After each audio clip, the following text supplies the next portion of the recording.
মালটা কত রিল্যাক্সে দাঁড়ায় আছে, আমার দিকে তাকায় আর মনে মনে বলে হালার আমার কইলে আইছে। আমার এক বন্ধু আছে হে নাকি ভেড়ার ভাষা বুঝে, হালা কইছে দেখা নগদের উপরে চামড়া তুলে ফেলছে। যাই হোক, দুষ্টাইম ফাইজলাম বাদ দিয়ে এখন আসল কথায় আসি। গত ব্লগে বলছিলাম ভেড়া কিনে আমরা কি করলাম পরবর্তী ব্লগে শেয়ার করব, তাই আজকে নিয়ে আসলাম আরো নতুন একটি ব্লগ। সো আসসালামু আলাইকুম, কেমন আছেন সবাই? আর একটি নতুন ব্লগে আপনাদের স্বাগত। আশা করছি ভিডিও শেষ পর্যন্ত আমাদের সঙ্গেই থাকবেন। দিন শুরু লাকড়ি দিয়ে বাজারে আসলাম লাকড়ি নিতে। আমাদের বাজারে লাকড়ির দাম 420 টাকা মূল। আপনাদের বাজারে কত? দোকানের উপর কত সুন্দর একটি বাগান বিলাস, খেয়াল করছেন? আমি কিন্তু একজন গাছপ্রেমী মানুষ। আমার ছাদ বাগানে বিভিন্ন রকমের গাছ আছে, সেটা নিয়ে ইনশাল্লাহ অন্য কোনো দিন কথা হবে। তারপরে চলে আসলাম আমার বন্ধুর বাড়িতে হান্ডি পাতিল নিতে। বন্ধু বলছিল প্রয়োজনে আমার থেকে টাকা নিয়ে হান্ডি পাতিল ভাড়া নাও, তা আমি দিতে পারবো না। আমরাও নাসরবান্দা, আমাদের তো এগুলোই লাগবে, বুঝেনি তো? টাকা যতই দিতে চাক, পরে পোল্টি মারবে নিশ্চিত। বন্ধুর বাড়ি থেকে একটা বড় ডেক, একটা বড় হাড়ি, কয়েকটা গামলা, চামচ, খমচা, আগডুম বাগডুম নিয়ে রওনা দিলাম ভেড়া নেওয়ার উদ্দেশ্যে। ভেড়া গাড়িতে তুলে দিল আমাদের সেলফি কুইন রিপন ভিডিও। গাড়িতে তুলে আমরা আগেই স্পটে চলে গেলাম। কি সুন্দর গ্রামের পরিবেশ দেখছেন, তাকালেই মন জুড়িয়ে যায়। কারা কারা গ্রামের এমন পরিবেশ ভালোবাসেন কমেন্ট বক্সে জানাবেন। আমরা স্পটে আসার কিছুক্ষণের মধ্যে অটো গাড়ি চলে আসলো। মালটা গাড়ি থেকে কিভাবে লাফ দিয়ে নামছে দেখছেন। সবাই হাতে হাতে জিনিসপত্র অটো থেকে এক এক করে নামাচ্ছিল। ক্যামেরা ছিল বন্ধুর হাতে, তাই ক্যামেরার সামনে আসার চান্সটা মিস করলাম না। আমিও হাতে হাতে পিকনিকের সরঞ্জামগুলো নামালাম। গাড়ি থেকে মাল নামানোর পরেই রিপন ভিডিও আর ঘাড়তেরা শামসু বায়না ধরছে সেই চকের মাঝখানে যাবে। যেই কথা সেই কাজ, ওইখানে নাকি স্পট ভালো। আমি যাব না, তারপর আমাকে জোরপূর্বক জায়গা দেখানোর জন্য নিয়ে যাচ্ছে। ওদের কথার চিপায় পড়ে আমিও জায়গা দেখতে যেতে বাধ্য হলাম। আমি জানতাম হুদাই যাচ্ছি, জায়গা আগে যেটা ঠিক করছি সেখানে আয়োজন করতে হবে। কে শুনে কার কথা? দেখেন রাস্তার কি অবস্থা। মোটর সাইকেল দিয়ে আর যাওয়া যাবে না, গ্রামের রাস্তা বুঝিনি তো। রাস্তার মাঝখানে গর্ত করে রাখছে কে যেন। তারপরও বাইক উপর দিয়ে জোরপূর্বক নিয়ে যাওয়া হচ্ছে। সামনে একটু যাওয়ার পরেই দেখেন রাস্তার মাঝখানে খড়ের পালা। এখন কোনোভাবেই গাড়ি আর ওই পারে নেওয়া যাচ্ছে না। এরপরে বাইক রেখে হাঁটা শুরু করলাম। হাঁটতে হাঁটতে সামনে যেতে লাগলো। পরিবেশটা খুব সুন্দর ছিল এবং মনোমুগ্ধকর ছিল।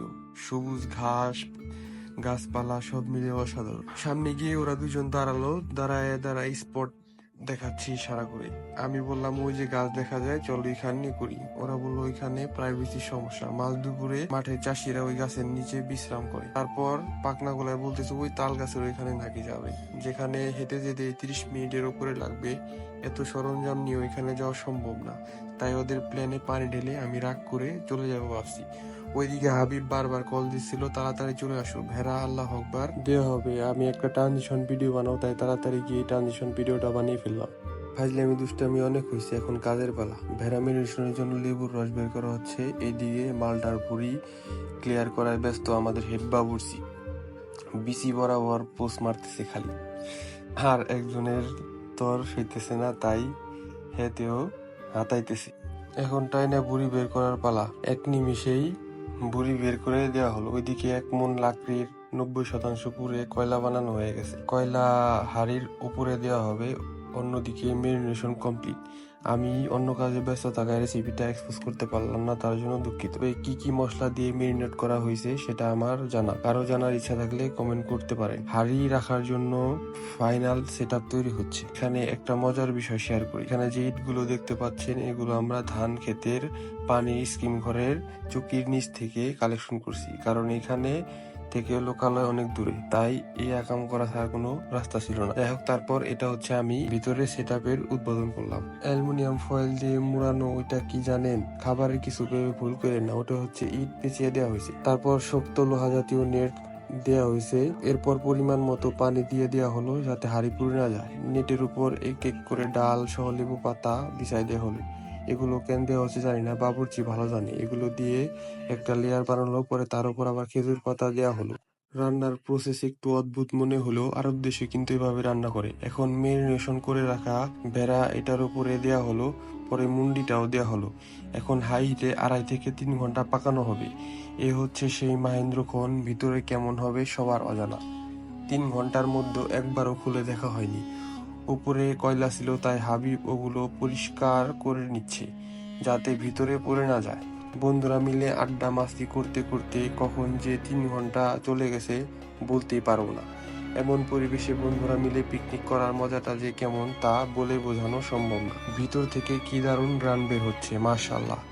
অ্যারাবিয়ান একটা ভাইব আছে এর মধ্যে। খোলার পর দেখলাম আলহামদুলিল্লাহ আমাদের বাবুর্চি যেমন বলেছে ঠিক তেমনই হয়েছে। ভিতরে আস্ত আলু, আস্ত রসুন দেওয়া হয়েছে, ওগুলো চাউলের সাথে সার্ভ করা হবে। এখন হাঁড়ি থেকে নামিয়ে কয়লার মধ্যে ঝলসানো হবে। ঝলসালে একটা ভিন্ন ধরনের অথেন্টিক ফ্লেভার আসবে। এক পাশে 10 মিনিট করে দুই পাশে 20 মিনিট ঝলসানো হলো যাতে একদম ওয়েল ডান হয়। আমরা বাঙালিরা আবার ওয়েল ডান খেতে খুব পছন্দ করি। মাংসের ভিতরে গোলাপি ভাব আমাদের পছন্দ। এখন চাউল রেডি করতে হবে। চাউল পাকানোর জন্য মশলা রেডি হচ্ছে। হালকা মশলা দিয়ে চাউল বানানো হবে। ঘি আর তেলের মধ্যে এখন একে একে গরম মশলা দেওয়া হচ্ছে। দারচিনি, এলাচ, লবঙ্গ, আস্ত জিরা, কাবাব চিনি, কালো গোলমরিচ এগুলো ভেজে পেঁয়াজ ঢেলে দেওয়া হলো। পেঁয়াজগুলো বাদামি রং আসলে এর মধ্যে টমেটো দিয়ে কষিয়ে চাউল দিয়ে দেওয়া হবে। সেগুলোর ফুটেজ নেওয়া হয়নি। এখন চাউল দমে রেখে শেষ মুহূর্তের অপেক্ষা চলছে। এদিকে বন্ধু নাজমুল ওরফে ঢিলা মোবাইল টিপাটিপি করছে। আমার বন্ধু নামটা দেখে মনে হচ্ছে পেটে 6 মাসের বাচ্চা। এগুলো বাঙালিদের ঐতিহ্য, সারাদিন না খাওয়া বোঝার কায়দা নাই। কিছুক্ষণ পরেই খাবার সার্ভ করা হবে। বন্ধু শাহিন ধীরে ধীরে সাবধানতার সাথে ডেক থেকে মালটা বড় সাহান বা খমসায় উঠাচ্ছে। ওইদিকে আরেক নাপিত মালের ভিডিও না করে মোবাইলের ফুটেজ নিচ্ছে। কাটছাট করে কোনো রকম একটু ফুটেজ পাইছি। আমি হাসি মুখে গরিব মিসকিনের দিকে খাবার নিয়ে এগিয়ে যাচ্ছি। সবাই অধীর আগ্রহে বসে আছে। সারাদিনের পরিশ্রম এখন সফল হতে যাচ্ছে।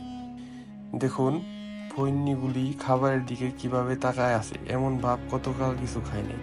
আমি ওদের কোনো মতে পিড়ায় রাখছি যে কেউ হাত দিস না, গার্নিশ করে নেই তারপর খাবি। এখন আমি নিজ হাতে গার্নিশ করতেছি। গার্নিশের জন্য টমেটো, শসা, আলু, রসুন আর লেবু নেওয়া হয়েছে। সুন্দর করে ঘোরায় ঘোরায় চারপাশে সালাদগুলো সাজালাম। কত প্রতিভা আমার, বাহ!